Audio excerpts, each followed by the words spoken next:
Welcome to Unsilent with your hosts Dave and Brian. This is not another current events podcast. We're digging deeper, diagnosing, and discussing what's really going on today, how we got here, and providing observations for future generations. Welcome to Unsilent. We're Brian and Dave, and we'd love to hear where our commentary is right and where you think we completely missed it.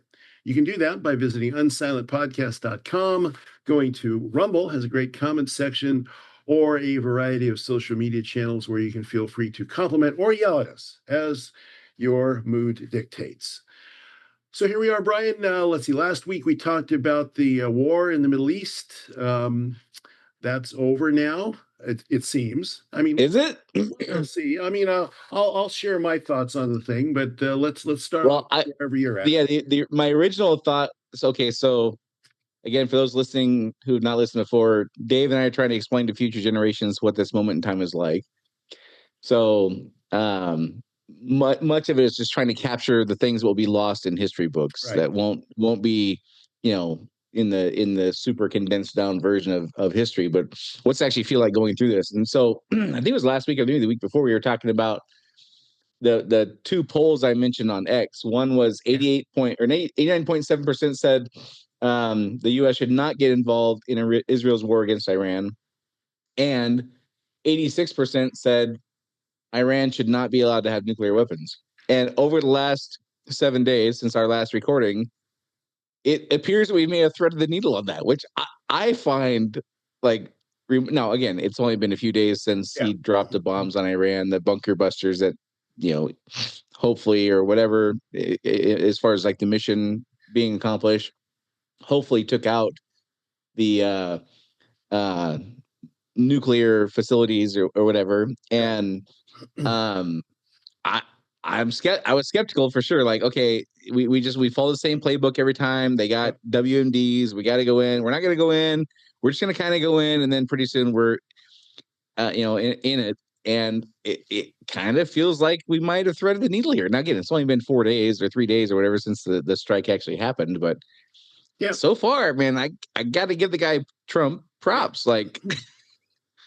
Well, he's been consistent, right? I mean, he's from the time of the Gulf Wars, on. I don't know about the first Gulf Wars in the 90s, but at least in terms of Iraq and Afghanistan and all that, he was like, don't go do this stuff. We can't go do this stuff. We can't, nation build. I mean, he wasn't, the most philosophically articulate about the thing, but he's been pretty consistent. He also has been consistent, and so that's kind of we don't want to get involved in the Middle East wars, but he's also been very consistent on two other fronts. One of them, he's been very consistent in his support for Israel during his first presidency and this time around, and he's also been very consistent. I mean, one of the things that I heard in one commentary that somebody made was I think it was Don Jr. Said that when he came down on the escalator, what's that, 10 years ago now, and announced his candidacy for the presidency, one of the things he said was Iran can't have a bomb. So he kind of parallels that survey that you're talking about in saying, no, they can't have a bomb, and no, we don't want to get involved in endless wars forever. He campaigned on let's not do forever wars, and he seems to have done exactly what he said he was going to do all along, which I wasn't 100% sure about last week when, because he gave them it was 2 weeks or something like that. Before he said, well, I'm going to think about this for up to 2 weeks. I mean, the strategy on that whole thing, send a couple of B-2s over to Guam, give them 2 weeks when it was really 2 days. I mean, that whole thing was like brilliant. I mean, it was just, that was brilliant. So, he threaded that whole thing, and he did exactly what he said he was going to do. And it turns out, the B-2s came home. That was a long day for those pilots going, 37 hours or something like that. Yeah. I mean, they fly halfway across the world, drop 14 of these 37,000 pound, bunker buster bombs, essentially level a mountain, fly back home, go to bed, come to work the next day. I mean, so pretty impressive. And he was then very consistent in his responses. Was it yesterday? I think, was it yesterday when he got all ticked off about, it was predictable. What happened after all of that, you set a ceasefire, and this is, look at any of the ceasefires that have happened in the Middle East. Everybody's, they unload every clip they've got in their arsenal that they can before the ceasefire hits. And it's like, oh, okay, oh well, just one more, an hour afterwards, they won't notice. And Trump's like, they don't know what the F they're doing. Yeah, I'll come back. I'll come back to that in a second, because that I definitely want to talk about that. But before we move on to that point though, so you mentioned like the strategy was brilliant, which so far I give it a 10 out of 10. So far, again, threaded the needle. But I think a component of what made it successful, where it couldn't have been successful a year ago, was the media didn't know in advance. Yes.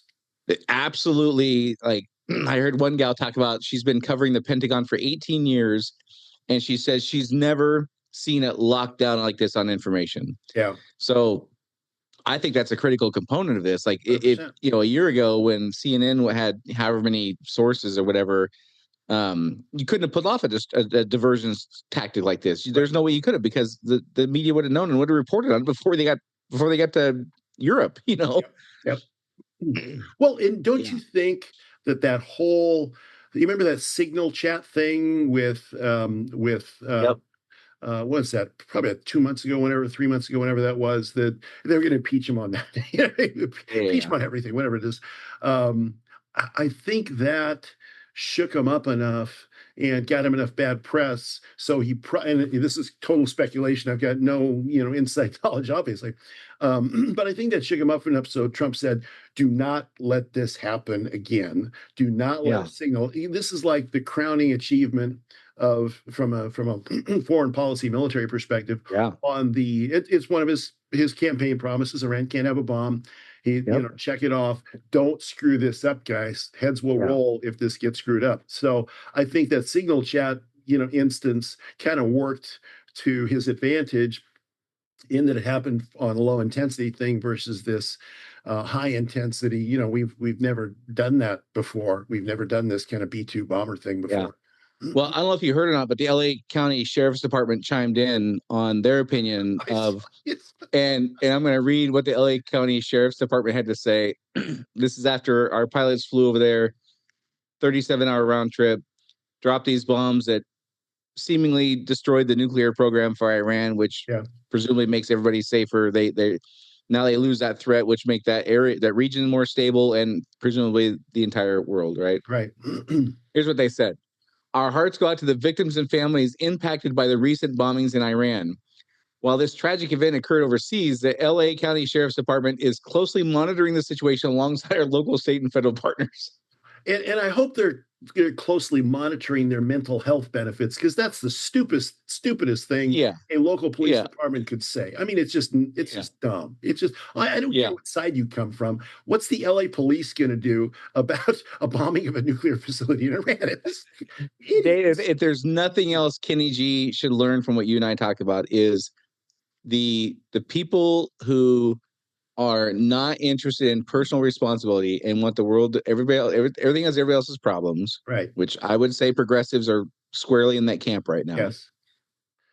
This performative theatrical response to things they have no purview over, they have no say in, they have no influence on, and quite frankly, nobody gives a shit about their opinion. Exactly. Like all these things are just like, these are indications, Kenny G, when the guy in the future we're talking to, as you see this start escalating, you know the crisis is around the corner. Right. 100%. Yeah, 100%. And then we got to get to this, Dave. This might be my favorite presidential clip of all time, like video of all time. I honestly, you can make arguments about what he said. Right. I have been thinking for 2 days, or no, a day since yesterday morning. When he said it, you and I recording the next day. I've been thinking for 30 hours or so, 36 hours, whatever it's been.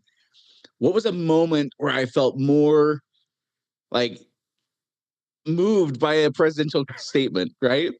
And I mean, you got Gorbachev tearing on this wall. That's right up there, of course. That's a very, and you got JFK had a number of speeches that could rank up there. I don't think Jimmy Carter had much to hang your hat on, or Ford, or any of those guys. George W. Bush, maybe when he was on the rubble in 9/11, like he said a couple of things. I can't remember what he said though. I will remember this till the day I died, or till the day I die. So here is Donald Trump yesterday morning lamenting that exact thing you were talking about. Of they do the ceasefire and they gave him like 6 hours and 12 hours. Like, okay, finish out the missions you got, fine, but after that the ceasefire goes into effect. And for those of you with children listening, there's a word in here you probably don't want your kids to hear. Yeah, F-bomb here. This clip is, I gotta play it. It's just awesome. You know what? We basically have two countries that have been fighting so long and so hard that they don't know what the fuck they're doing. Do you understand that?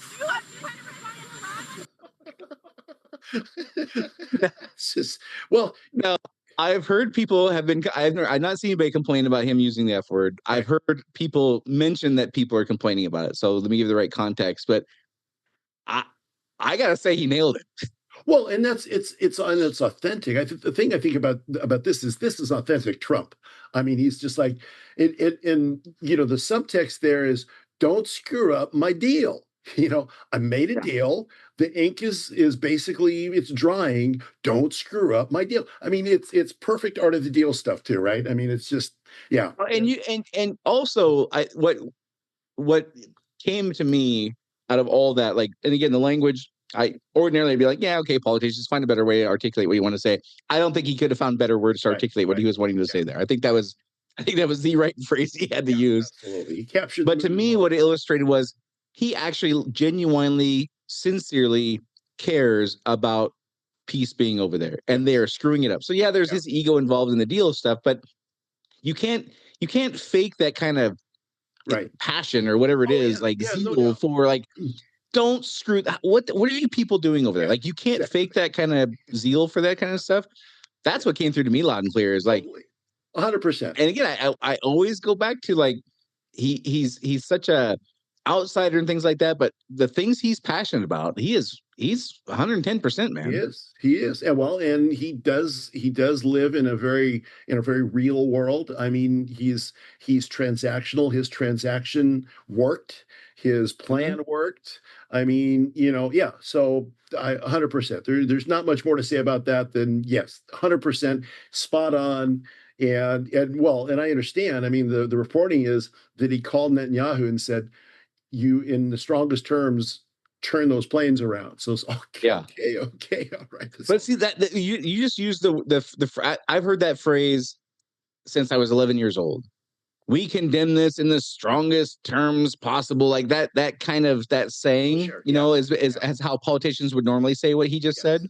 Like, if it was Hillary Clinton or Barack Obama or George Bush or Biden or Kamala Harris, name the John Kerry, like name the player, they would have said some version of that.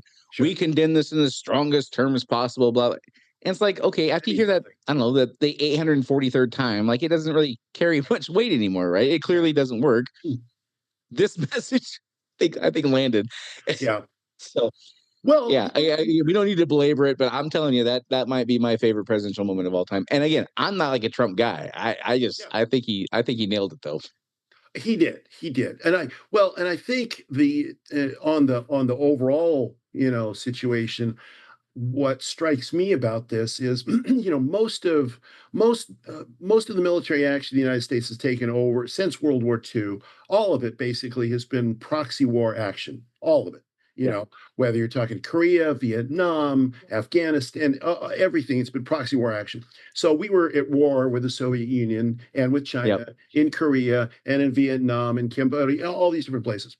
Yep. And and right now we are engaged in an active Cold War with China. I mean, there's just, people, well, we're in I'm glad we are. I mean, I talked to somebody the other day. I said, about these proxy wars that we engage in. I live with that every day because my dad talks about the Korean War every single day. I mean, I literally hear about it every single day because he's still there. I mean, he left there in 1954, but he is literally still there in his mind every day. So I know the cost it takes to fight these proxy wars, but these proxy wars that we fight like that, and I'm not justifying any of these things, but it keeps us from fighting the big war. So in this case, one of the potential outcomes that I see from this is the people that were watching this the most closely outside of the region are Xi Jinping and Vladimir Putin. Those are the two people that are watching this most closely to see what Trump has done. And it seems to me that he probably threw them for a loop. Again, I don't know. I'm not in their heads. I can't, but thinking about the way that, at least historically, the way that we know these people think. And I listened to just a fascinating biography of Xi Jinping's father just recently, which is very much worthwhile listening to if anybody, is interested. And the message that this sends to China is that, yeah, we don't like to get involved, but if we do, it's going to be big. So that's got to set the war planners on, if Taiwan was not immediately invaded after that, it seems to me, and again, I'm not a military expert, I just know some history. It seems to me that pushed that possibility off a little bit more. And it also gave Trump a little bit more negotiating prowess if he chooses to use it. And I don't know if he will or not in Ukraine. So that to me is all very fascinating.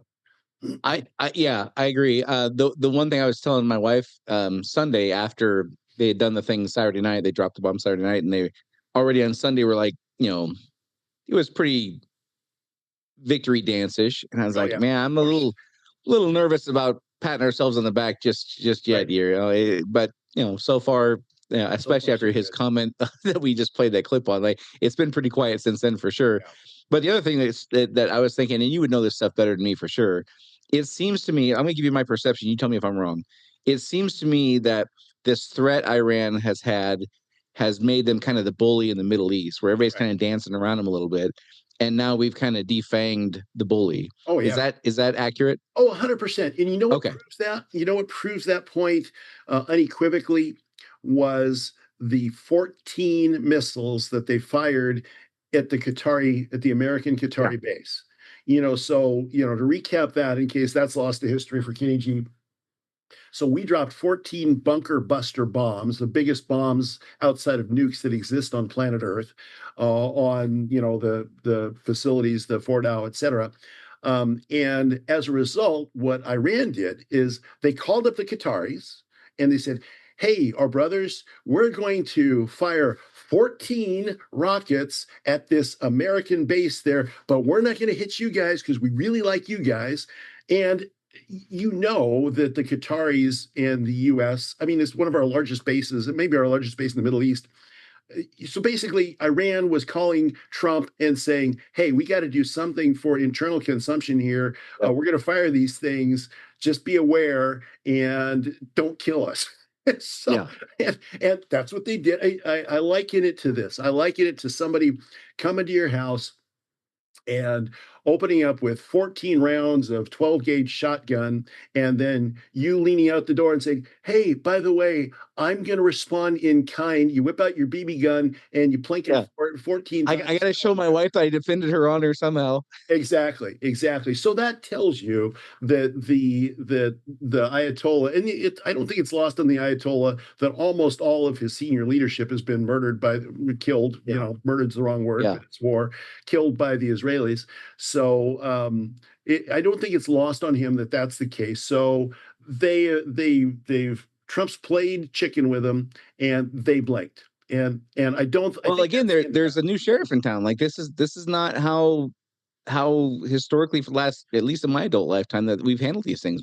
We've drawn red lines that get violated, and we're just like, okay, well, here's $400 billion. Please don't do it again, or whatever. We try to buy our way out of these things a lot of times, and we draw red lines, and then we, you know, we condemn their actions in the most, you know, stringent words possible, and then we draw another red line, it gets by like this. He's not following the playbook, Right. and so I do think it's thrown everybody for a loop, not just them. But it seems to me that Saudi Arabia, Yemen, Syria, all these other countries, like they're not in fear of that anymore, so they can actually work towards some kind of reasonable get alongness. You know what I mean? Right.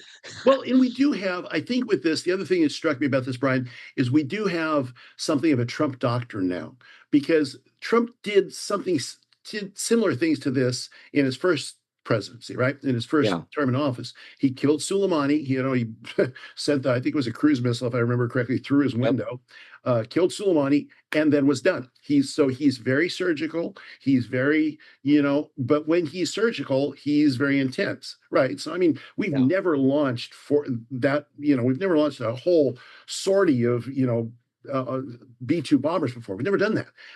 So when he does it big. But we do have sort of a Trump doctrine now that I think is dependable, in as much as anything he does is dependable. I think it's dependable, and it draws a line between the first term and the second term. So I do think it gives the tyrants of the world a little bit of pause. And I do think hopefully the outcome of this, I mean, hopefully the interpretation that I've got is correct, that, this is pretty much over now, and all of the doom and gloom predictions that everybody has made are not going to come true. I think that attack on Qatar, to me, indicates that it's over. I mean, if there was something else happening, I don't think there's any grand strategy by Iran, because they know that he can just launch them again from Missouri and call it good. Well, and as you mentioned, like, who's going to call the shots? They've lost their senior leadership by and large, and so unless you're going to have a sergeant calling the shots on, I think they've at least got to wait until they promote some people or something. Right. And by the way, a couple of people who got promoted got whacked like the next day or 2 days later. So I don't know if the line for people wanting to be the general is a long one at this point. Yeah, I don't think so. So I'm skeptical, because I've never known of a time of peace in the Middle East. Like, it's been declared, I don't know, 432 times since I've been 10 years old. And I mean, it's I don't know. I'm certainly hopeful, and I'm certainly more hopeful than I was a week ago. That's for sure. Yeah. So we'll see.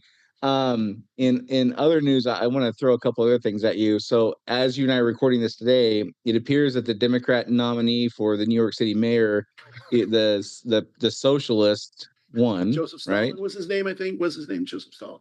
What is his name? Mamdani, I think. Yeah, okay, Mamdani, so here's a post he put on X, to kind of tell you what he's all about.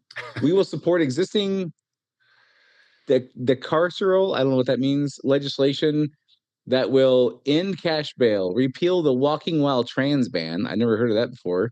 Decriminalize sex work, legalize marijuana, permit safe injection sites, restrict solitary confinement, enact elder parole. I'm guessing that means, like, if you're hit a certain age, no matter what you did, you can walk. Yeah. And re-enfranchise incarcerated New Yorkers. Okay, so I'm on board with the ending or restricting solitary confinement. I think that's I think we could. I would classify that maybe cruel and unusual, but okay, that people smarter than me probably make these decisions. But ending cash bail, decriminalizing sex work, legalizing marijuana, safe injection sites, elder parole, and re-enfranchising incarcerated New York. I mean, that sounds like utopia to me. I mean, who wouldn't want to live in that world where like there's no laws, and if laws are broken, like, okay, well, you get a whack on the hand and you're on your way. Yeah. I mean, he is a full-blown democratic socialist, all the way.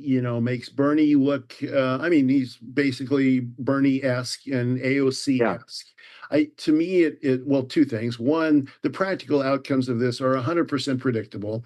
We're going to get back to the place we were before Rudy Giuliani in New York, with crime skyrocketing, and with every manner of problems happening, and that will bring about, maybe in some number of years, a new Giuliani, I suppose, because it's not going to work. Obviously, it's not going to work. The second thing is, it's basically indicates where the Democrats have gone. This is there's been this discussion about, do they want to be center left or do they want to be, hard left? Do they want to be Bill Maher, James Carville Democrats, or do they want to be, Joseph Stalin Democrats? They've chosen the Mao Stalin wing of the party. Yeah. It does seem like, credit where credit's due. I think it was Ben Shapiro that I heard say something to the effect of that AOC just became the front runner for the Democratic presidential nomination for 2028. I don't know if that's a joke. I think that there might be some legitimacy to that. I don't think it is a joke. I think it's totally he was being serious. Oh, he was being serious. Yeah, no, he was being completely serious, and I think that's accurate. And I have two reactions to that. I have one reaction is they've just solidified J.D. Vance or Marco Rubio as the next president. But I could be wrong about that because, crazy youth movements. Look what happened in China when you got all of the youth involved in Maoism, and the great, it could turn out to be she could win. Yeah, well, and it's going to be interesting to see how it unfolds. I don't think it's going to be fun, but it will be fascinating and interesting because remember, Giuliani lost the first time he ran for mayor in New York. Yeah, and you're talking about what's his name? Ben Shapiro. Oh yeah. And one of the things I've heard Dan Bongino say, who had a podcast and now is the number 2 at the FBI, a number of things he used to say all the time about New York, because he's from New York. He lives in Florida now, but he lives in New York, is when Giuliani lost, it just hadn't gotten bad enough yet. Right. It had to get worse in order for people to say, okay, we're actually going to elect a guy like Giuliani. So my point with that is it will be fascinating to see if there's a youth uprising, or if we start seeing consequences of these socialist policies such that people go, actually, you know what, we don't want that. And the reason I brought this story up, though, was not, I think it's kind of, the clownish what he makes his campaign about. But here's the thing I really wanted to tell you and Kenny G. So Dave, you're a marketing guy, and so you know what Google Trends is. Can you tell us can you explain what Google Trends is for those that don't know? Google Trends is basically Google's public facing, trends.google.com, allows you to see what people are searching on Google on any particular day on any particular topic. You can see if it's increasing. So I'm looking at a graph that shows 0, 25, 50, 75, and 100. What do those numbers mean? Well, that's the percentage of interest there is in any particular search topic. So if it goes up to 100, that means tons and tons of people on Google are searching for that. All right. So I'm looking at a chart of Google Trends, and it's for yesterday. And it's the term is socialism. Right. So it's 0 until about 8 o'clock in the morning, and then it hits 25, and it kind of bounces around 25. Right. And then in the evening, it gets to 50, 75, and then 100. Oh, wow. So after the election, I'm guessing, then people start going, wait, who do we just elect, right? Who do we just elect? Yeah. So the reason I think this is fascinating for Kenny G is this is how we're operating. Yeah. Is we do a thing now, and then we look and see where the consequences. Right. Well, and that, he's a good-looking guy. He's a good-looking young guy. We don't want another gray-haired old guy that, so, I doubt that there's a percentage of people that voted for him. Then he got something like 40-something%, I think, in the primary. I mean, they got the ranked choice primaries in New York, so he was number 1 and Cuomo was number 2. But he got like 40-some-odd%. But he won because he's articulate, because he's good looking, because he's young. Not because the vast majority of people, I mean, there's a chunk of his people that believe everything he says. I mean, just the nutty things he said about, I mean, he's got plenty of history now we can take a look at and think, who is this nut job? But that's why he won. And the question is now, as you say, now that they got this, are they really going to like it? Now, it's predictable what's going to happen. There's going to be some people, because he's going to be in love with redistributionism as opposed to, meritocracy. He's going to try and take as much money from the wealthy. And, what is New York powered on? It's powered on Wall Street. It's powered on, finance. he goes after them. There's other places that they could move. It turns out, if you got money, and if I was living in New York right now, I mean, here I am in Washington State, but I'm giving some thought to other places too. But the exodus of the moneyed people from New York might not be 50%, but if you remove 10% of the people, what happens to the state budget? What happened, or the state budget, the city budget? It just comes crashing down around you. So, well, I remember when Bloomberg was mayor, there was, I don't remember the dates and the specifics, but there was some kind of tax law or something that changed, or some event or series of changes or whatever it was, and billionaires started leaving and going to Florida. Right. And there was people celebrating. And I don't know if it was the media or like the legislature for the state of New York. I don't remember who it was, but there was like a celebration that, we're getting these billionaires out of here, screw them, that kind of thing. And he basically said, listen, for every 10 billionaires that leaves, or whatever the number he uses to illustrate his point, X percentage of our revenue goes away because these guys pay a very high premium in taxes. So all of it.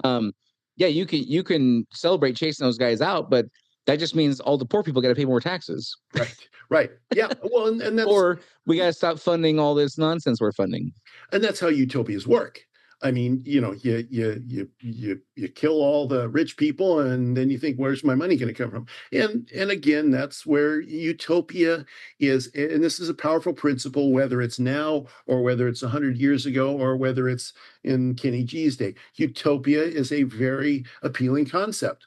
What we're going to do is we're going to eliminate poverty. We're going to eliminate discrimination. We're going to eliminate racism. We're going to eliminate all these things. And I'm the guy to do it. And if you have a persuasive enough personality, as you say, I'm a marketing guy. If you have a persuasive enough personality, if you have a persuasive enough message, if you've got a strong, confident way of delivering that message, then enough people believe you, and they believe that the impossible can happen, then they're going to vote for you, and they won't really realize. And every one of the, well, not everyone, but the majority of the South American dictators have risen on the backs of poverty and unfairness and people being mistreated and all of that stuff, only to realize that everything that they promise cannot be done because there are laws that govern the affairs of humans. There are laws that govern economics. There's laws that govern how governments can work and do work with people.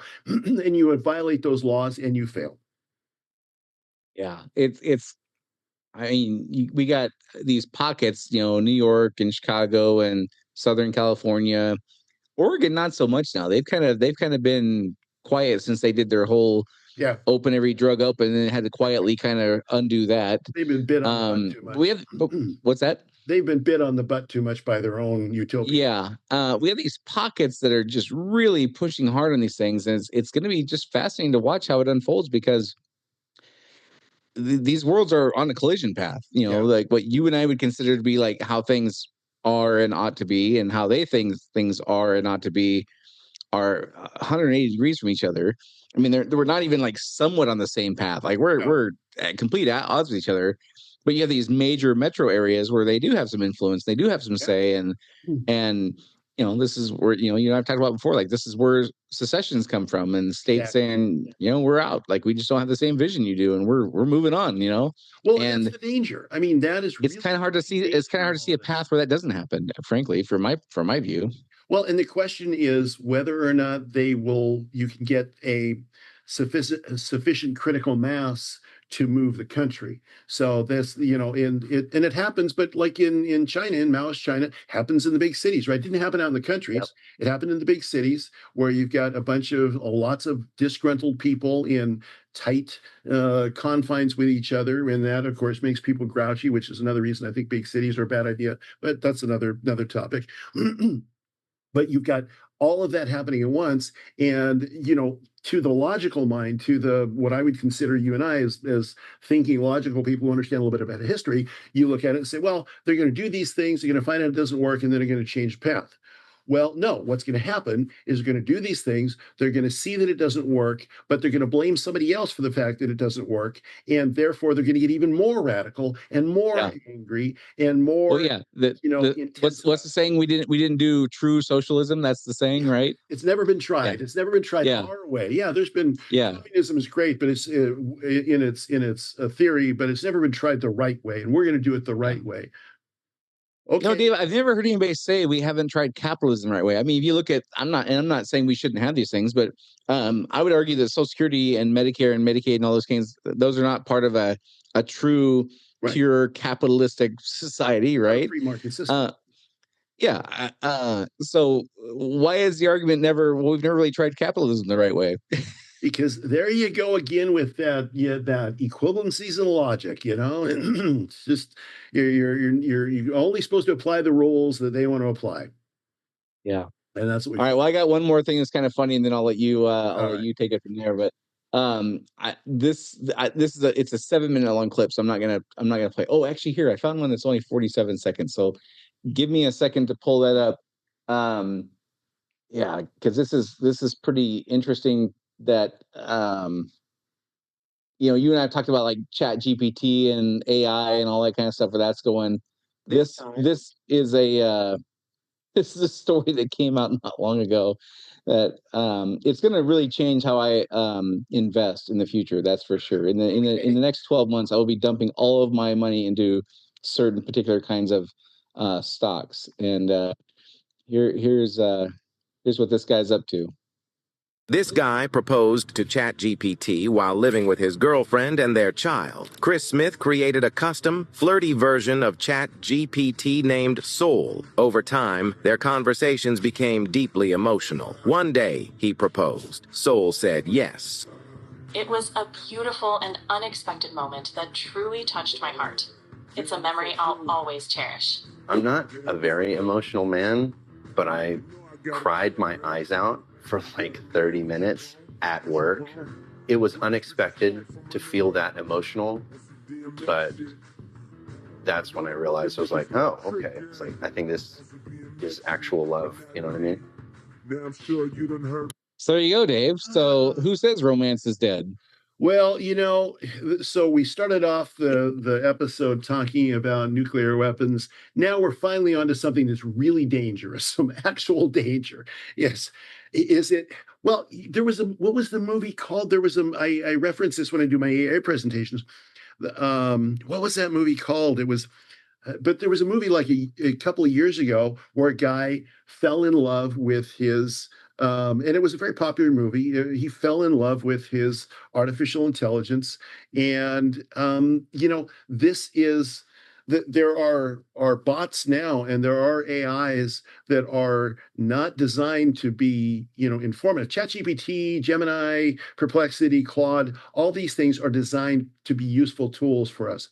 Now, when people use them like that, that's kind of an off-brand use case, if you will. There are other AIs, a number of them, that are designed to be just companion AIs, nothing but companion AIs.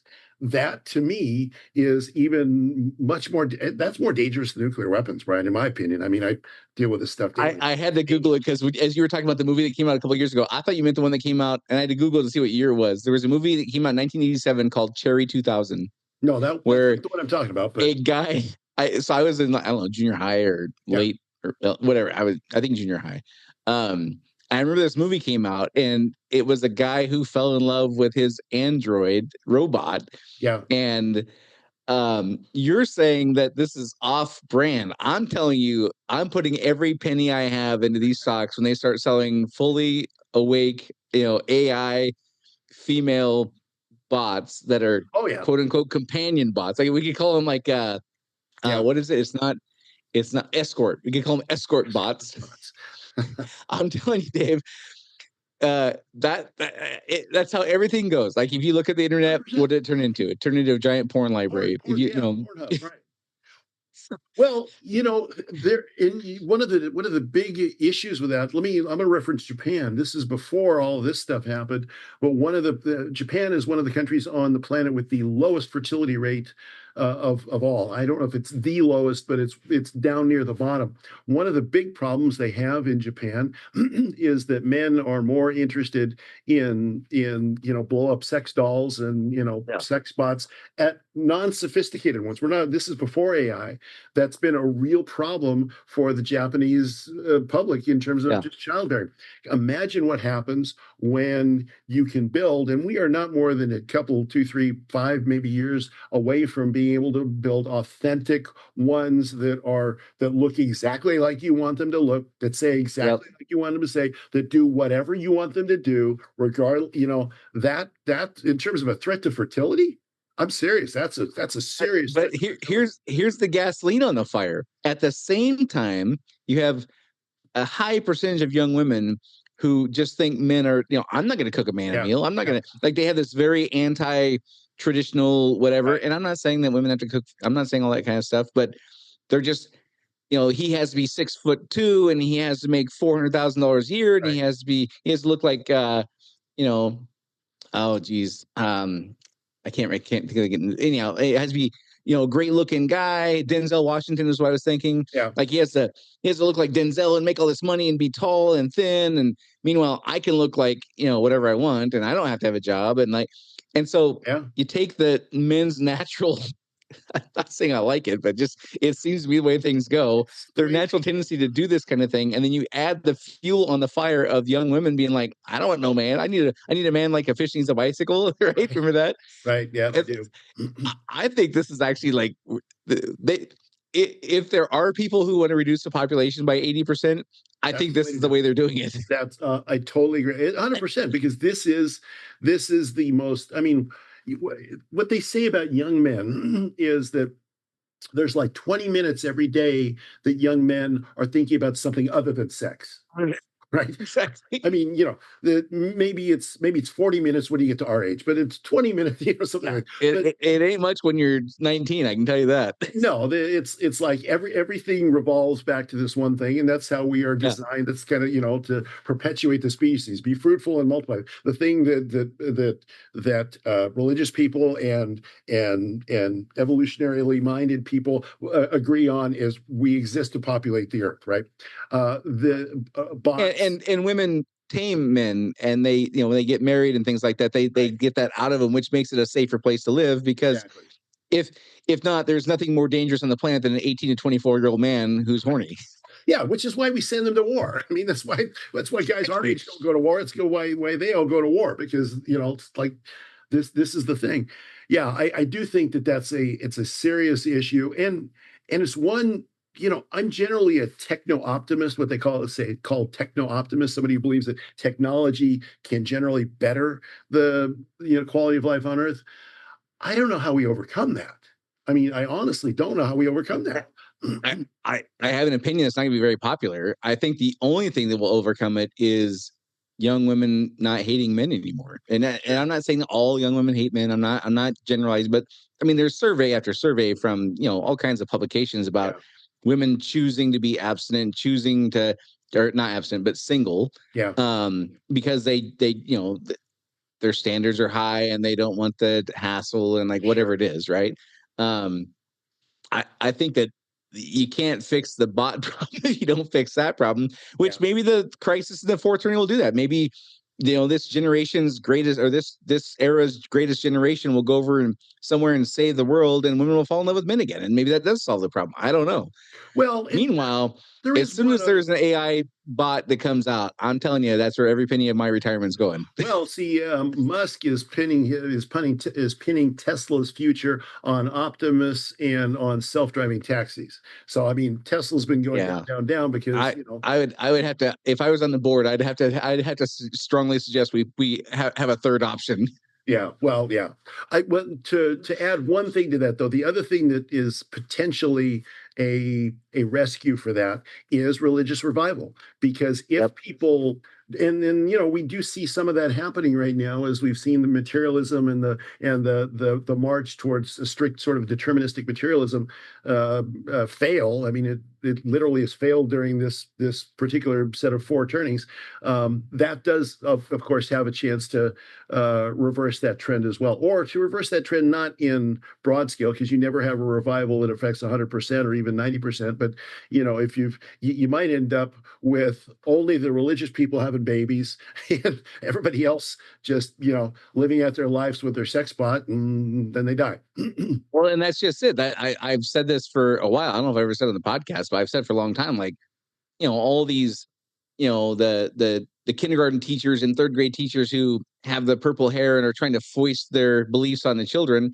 Yeah, it sucks right now, but it's a temporary problem. They will breed themselves out. Like, they're not going to have kids. Exactly. So, like, 20 years from now, this will be a historical lesson. It won't be a current issue anymore, because they don't have offspring. They don't have any offspring. Yeah, exactly right. Yeah, no, I think that's true. But I think you've identified to me, that's one of the greatest threats to civilization. And I don't know how that's going to play out, but I do think there'll be some kind of combination of, depopulation and religious revival, and who knows what else. Don't want to predict. Well, in this, like you were talking about earlier about the Maoist youth and things like that, and how that might be a thing here, like in New York City and Southern California. Again, all these things are just we're on a collision course in all these different facets. Right. There is a religious uprising, and there is kind of a communist uprising. Right. Those two things, someday they will coexist, but they're not going to for the next 10 years. There's going to be a power struggle, and historically we know how that sorts itself out. Well, and one of the things that occurs to me just as we're talking about this is that the youth of today who would join a utopian movement, like in New York, most of the people that I heard some election exit polling from New York. I'm weird. I just pay attention to that stuff. And they're talking about how the majority of the people that were voting for Mandani were the more upscale white folks. So it's like 60% of them voted for him, whereas 60% of the working class non-white folks were voting for Cuomo. So now, what does that tell you? And if you project out, so the working class white folks, they have, and again, all credit where credit's due. This one is a Shapiro statement. I don't know if somebody else said it, but he calls them luxury ideals.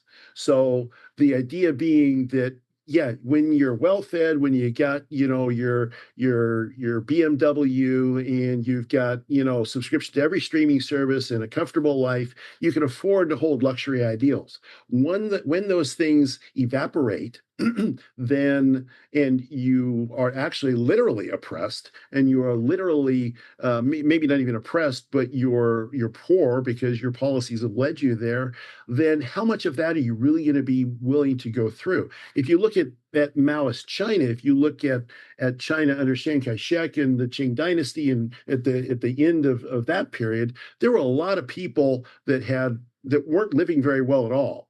And so it's easy for them to say, well, I'm going to go for this utopian ideal because the system is oppressing me and I got nothing to lose. What do I got to lose? Yeah.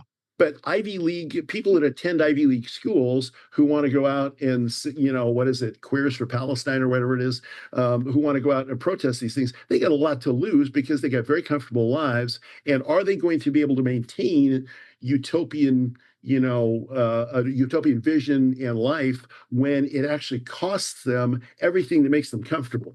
And that's why that movement could be, in America at least, doesn't maybe have as much legs as it did in past generations. Yeah, I would agree. I tend to fall back to there's like a handful of basic truths I've learned about human behavior in my lifetime. And one of those is you always want what you don't have. Yeah. So they want this lifestyle now, and when they have it, they won't want it. They'll want the affluent lifestyle again, like that. Exactly. That's just how it works, Yeah, exactly. The grass is always greener. These things have been around for 4,000 years for a reason. Yep, and it will be around in Kenny Cheese Day as well. They sure will. If there's anybody there, I mean, we might be talking to the Cherry 2000 bots, is who we might be talking to 70 years from now. Well, yeah, the bots might be, or it could be. I think it's a good time for everybody to go back and watch Idiocracy, that movie where people got dumber and dumber and dumber as technology took more and more and more. It's probably a good time to go back and watch that movie.